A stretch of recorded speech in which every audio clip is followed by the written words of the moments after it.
Host Homes, thank you so much for offering up your space for students to encounter Jesus. You may be thinking like, I just opened up my home and there's really not much to it. I don't mind. Maybe we don't have kids in the home, or maybe it's just an easy thing for us to do.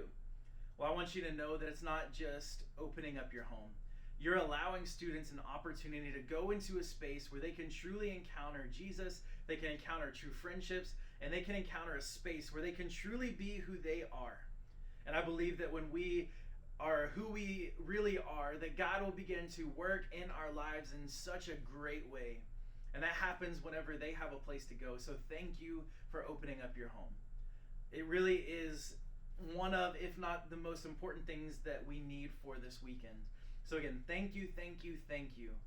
We're expecting and we're excited to see students trust Jesus for the first time, or maybe even have students who have been following Jesus for a number of years step into a deeper relationship with him. And so when we see students following Jesus, getting baptized, seeing amazing things happen, I want you to know that you played a huge part in this because you opened up your home to a group of middle school or high school students. So thank you, thank you, thank you. I can't say it enough.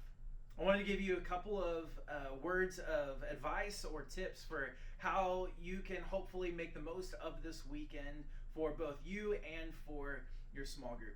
The first thing I want to encourage you with is that when students get to the homes, and college leaders are going to hear this as well to help you be able to do this, but when they first get to your house on Friday night, I would love for you to get those students into the living room and just begin to share with them rules. Right? This is your home. Just because you're offering the home for the weekend to a group of students doesn't mean that they can just treat it however they want, because I'm telling you, they will. Right? Set the ground rules. If you don't want drinks or food in the living room, you say, guys, you can have drinks or room in the kitchen or in the dining room, wherever those things are at. But I just ask you that you please don't bring these into the living room or bring these into the bedrooms. And if we find those students not following those rules, please let me know and I'll make sure that we handle that, because we want to protect what is yours. You're allowing us to use your home, and we just want to say thank you for that, and we want to respect and honor that space that you have. So please set those rules that you want students to follow, and then also ask your college leader to help you implement those rules. And again, we'll have those conversations with them so that they know that they're there to help you out.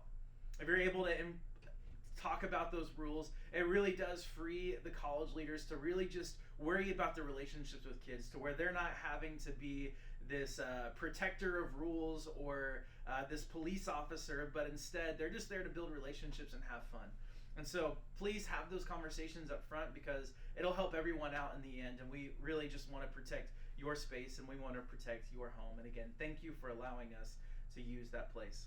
Another thing that I always encourage homes with, if you have the ability or you have the room where the college leaders can stay in a separate, isolated room, a lot of them are more than fine. They're typically all friends with each other, so they don't mind sharing a bed if you only have one space for them to be. But when I know a lot of times host homes will be like, hey, y'all can go in the living room, you can go in each of the rooms, but we'll also allow the college leaders to have one of those spaces. So if you have that, that would be incredible, and we'd be really appreciative of the college leaders being able to have a space where whenever it's time to close down shop and get some rest, that they're able to find that space and be able to have rest. As far as wherever the students sleep, they're students.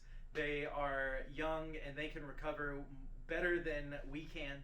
And so if that's sleeping on the couch, if that's sleeping on the floor, we're going to encourage them to bring sleeping bags, pillows, all of those things, so you won't have to worry about providing those.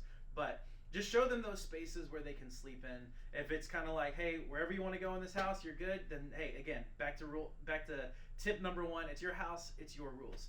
And so make sure you're just upfront, make sure that they know where it is that they can sleep and what all they can do there at the house. The third tip, or really the third thing I want you to be aware of, is that on Friday night when they get back to the homes, they're going to be tasked with making a host home challenge video. These videos are going to be something along the lines, they'll have the opportunity to choose if it's a trick shot video, if it's a reenactment of some kind of TikTok, or just something humorous and funny like a lip sync video. As a group, they're going to be tasked with making a video. It's an opportunity for them to do something together, have a good time together, but also potentially win a prize. If you're a group, if your home wins the Host Home Challenge on Friday night, when they submit those videos, we'll go through them, we'll pick the winner. Then on Saturday night, that group is going to have the opportunity to choose to get fast food delivered by me to the house on Saturday night. So They will be doing that on Friday night. If you have any supplies that they may need to make these videos, then I'll have them ask you for that. Don't feel like you need to be overly involved or whatever, but we'll also encourage them to, again, respect your property, respect your house. If they're doing trick shot videos, they may want to use some sports equipment or whatever it may be. If you don't have it, then you don't have it, and they can choose another option. But I did want to make you aware that if you hear a little bit of noise or laughing or whatever it may be for a good bit as they're making the video, that's what they're doing it for. And they're doing it for this challenge that they could win stuff. But I just wanted to make you aware that those videos would be happening and they would be encouraged to make those for the Host Home Challenge. And the last thing that I want to say is this, is that please keep me informed or keep me up to date if you need anything. Whether it be toilet paper or paper towels, or if you're having an issue with a kid and they just won't seem to listen to the rules that you've tried to establish for the house, please let me know. No matter what time of day it is, if I need to come at 3 a.m., I'll come at 3 a.m. But whatever it is that you need, please, please, please let me know.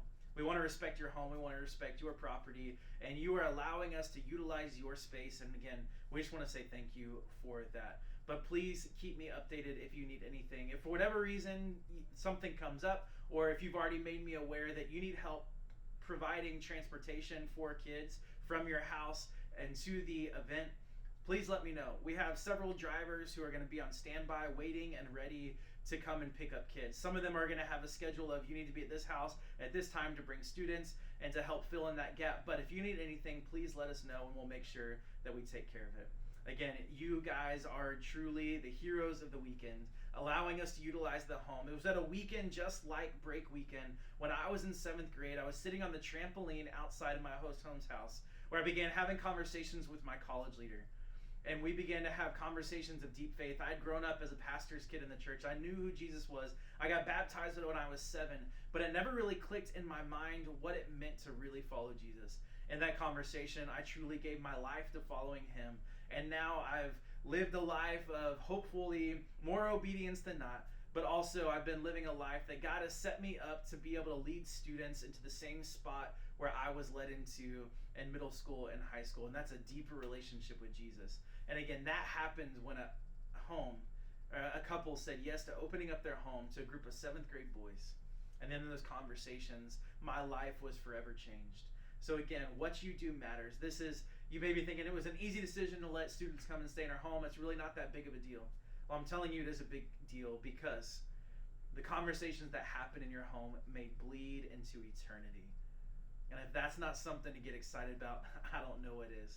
But that's why we do Break Weekend. We do it so that students can encounter Jesus and walk deeper with them. So again, thank you so much for opening up your home. If you need anything, please do not hesitate to reach out.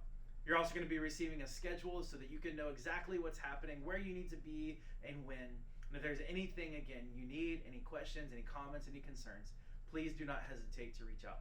Thank you so much. I hope that you find Break Weekend a super fun, enjoyable time. And again, thank you for your investment into the next generation.